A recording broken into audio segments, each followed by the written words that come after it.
Paano kung pinagpalit ng mga hari ng P-pop na SB19 ang kanilang mics at dance moves para sa electric guitars at screaming vocals? Ngayon, sisirin natin ang isang mundo kung saan sina Pablo, Josh, Stel, Ken at Justin ang namumuno sa entablado bilang isang metal bands.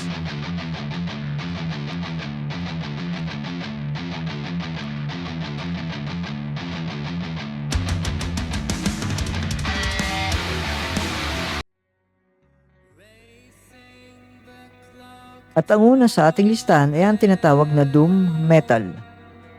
Ang Doom Metal ay isang subgenre ng heavy metal na kilala sa mabagal na tempo, mabibigat, down-tuned na gitara, at madilim, mapanglaw na kapaligiran.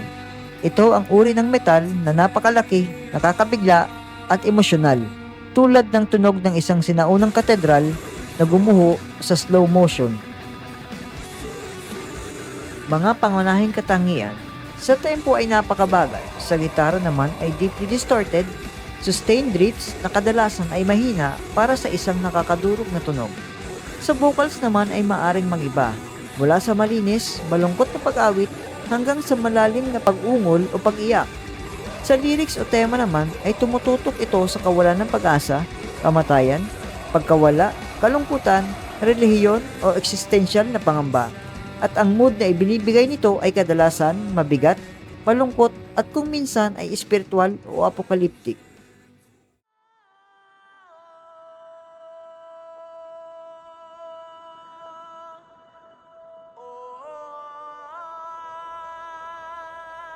At dahil sa nabanggit na description ay walang ibang pwedeng sumakto sa genre na ito, walang iba kundi si Ken. Inayong ko ito sa kung paano niya gamitin ang kanyang malalim na boses sa kantang Bulan at syempre yung versatility niya na rin sa normal singing voice to deep voice. At syempre isa pa, binasik ko din ito sa ginawa niyang album na Seven Sins na siyang saktong isang tema ng isang doom metal genre.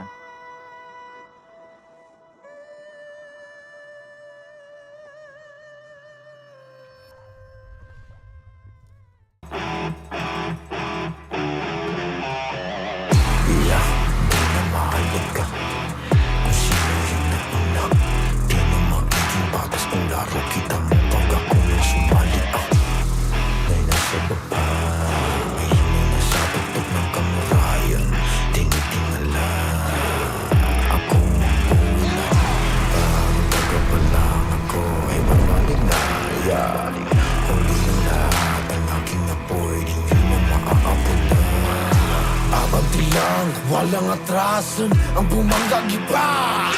Kabisig man o hindi ang mundo, tuloy-tuloy lang ang takbo.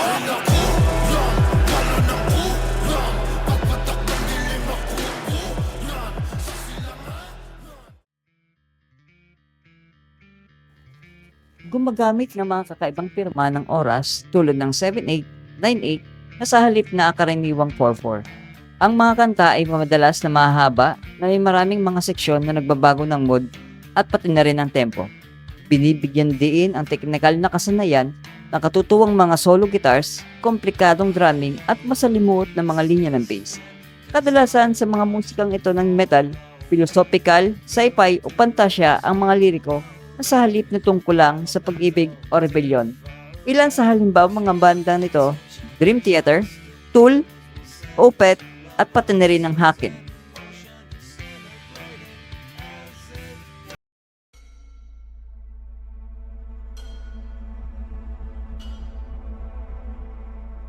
At dahil nga sa nilalaman ng elemento ng isang progressive metal, ay dito ko na ihahalin tulad si Pablo sa kanyang kantang Lalo Na. So, una ay dahil ito sa tempo, which is pasok nga sa kategorya ng genre na ito. Pangalawa ay ang mismong liriko nito, which is fantasy theme dahil ito ay tumutukoy sa isang lobo or sabihin nating werewolf. So, yeah, that's it. I think Pablo, sa part ng progressive metal.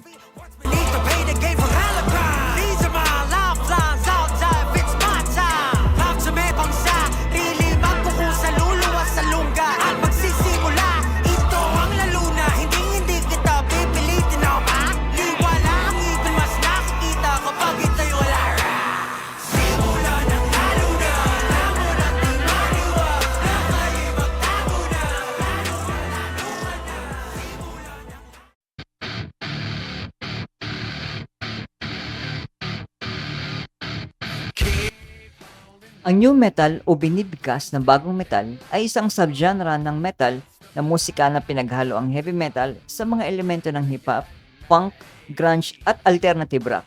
Ito ay naging popular noong huling bahagi ng 1990s at unang bahagi ng 2000s, lalong-lalo na sa mga nakababatang audience na magugustuhan ang metal at rap. Mga mabibigat at naka-down-tune na gitara, karaniwan ay nasa drop D o mas mababa. Groovy, bouncy riffs sa halip na traditional na metal solos. Malakas na diin sa ritmo at uka. Kadalasang ginagamit ang mga turntables, sample o electronic effect.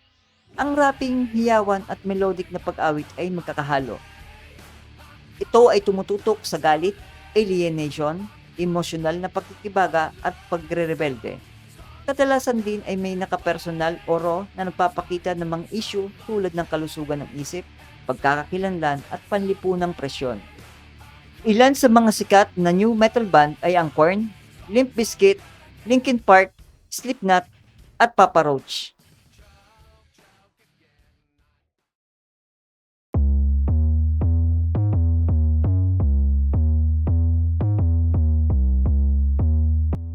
So, ayun na nga, no, bali dito ko nga nilagay si Josh Cullen sa new metal genre kasi nga mas prominent din naman talaga kay Josh yung pagra-rap, no. So, doon ko lang based on my opinion at kung paano ko lang talaga nakikita si Josh as performing artist, no.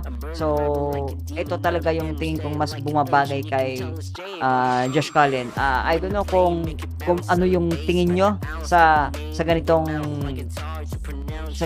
music genre para kay Josh, pero para sa akin mas bagay kay Josh yung new metal genre. See his purple man, thought I was a drought. Soft like I'm a peasant when you know that I'm the count. Who the hardest out?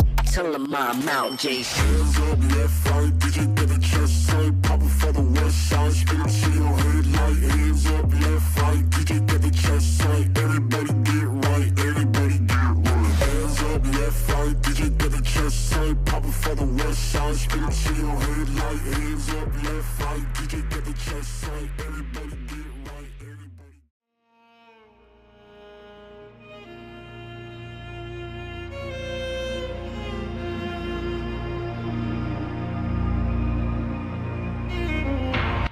Ang symphonic metal ay isang subgenre ng heavy metal na pinagsama-sama ang makapangyarihan at intensity ng metal sa kadakilaan at orkestra na tunog ng klasikal na musika.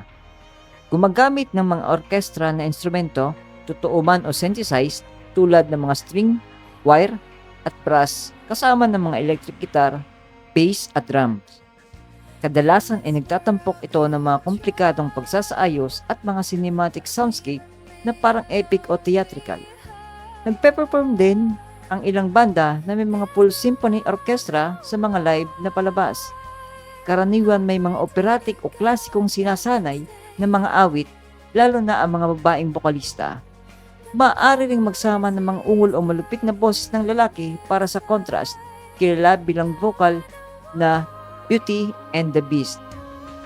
Ilan sa mga tema, madalas na ginagalugad ng mga lyrics ang pantasya, mitolohiya, romansa o epikong pagkukwento, parang pelikula o symphony na naging metal. Ilan sa mga sikat na symphonic metal ay ang bandang Nightwish, Within Temptation, Epica ng Netherlands, Therion ng Sweden, at Delain.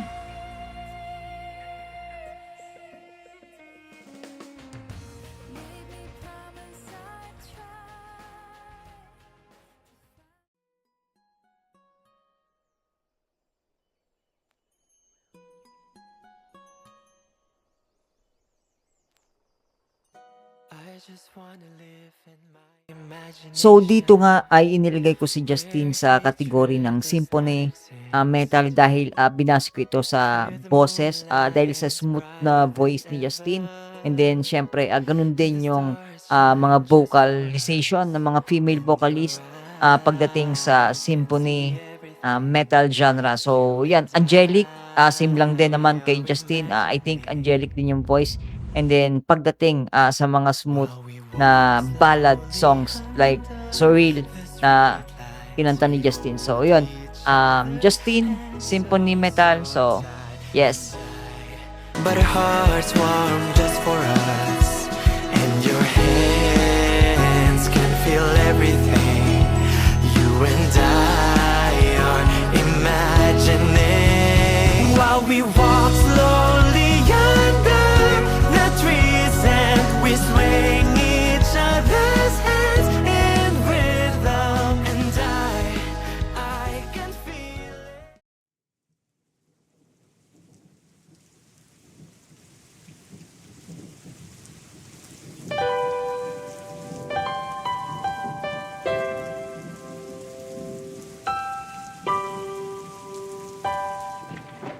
Ang power metal ay isang subgenre ng heavy metal na kilala sa mabilis nitong tempo, melodic sound at epic fantasy-themed na lyrics. Para itong metal na hinaluan ng lakas ng soundtrack ng video games at kabayanihan ng isang pantasyang pelikula.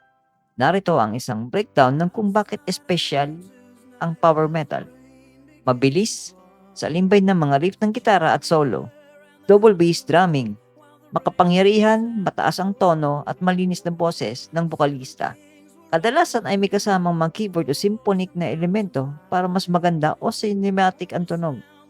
Pantasya, mitolohiya, labanan, dragon, karangalan at kabayanihan. Minsan science fiction o historical adventures. Karaniwang nagpapasigla at puno ng pag-asa ang mga liriko, hindi tulad ng mga mas madidilim na genre ng metal. Ilan sa mga bandang sikat ay ang Halloween, Blind Guardian, Dragon Force at Hammerfall.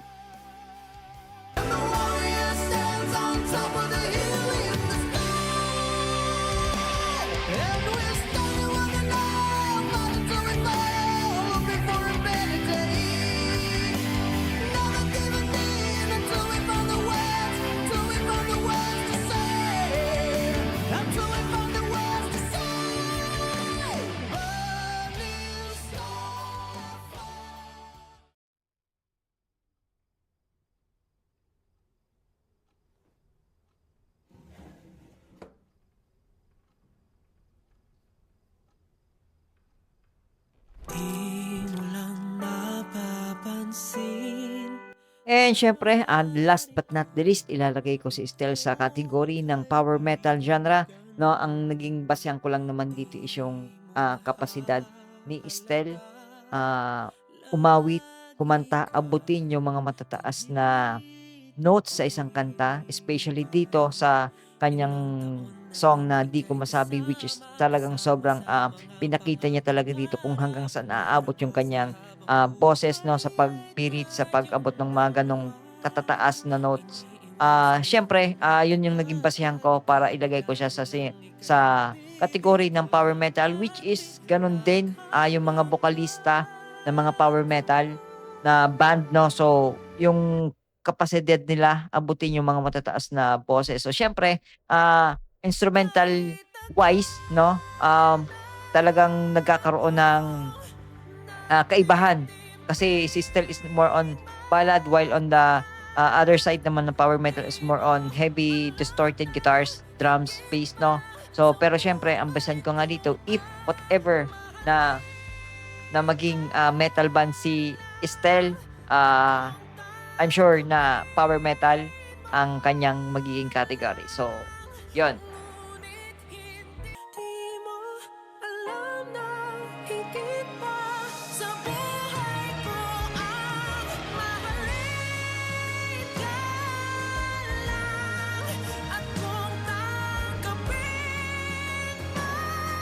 man, ngunit hindi na masabi ang tunay ko. So that's it guys, ayan yung pinakauna nating episode ng What If with SB19 as metal band. So yun, so susunod ulit, kung may gusto kayong i-suggest ng What If with SB19, no, so comment nyo lang dyan sa comment section, and then syempre subscribe na din, and then syempre thank you for supporting my YouTube channel. So yeah, bye.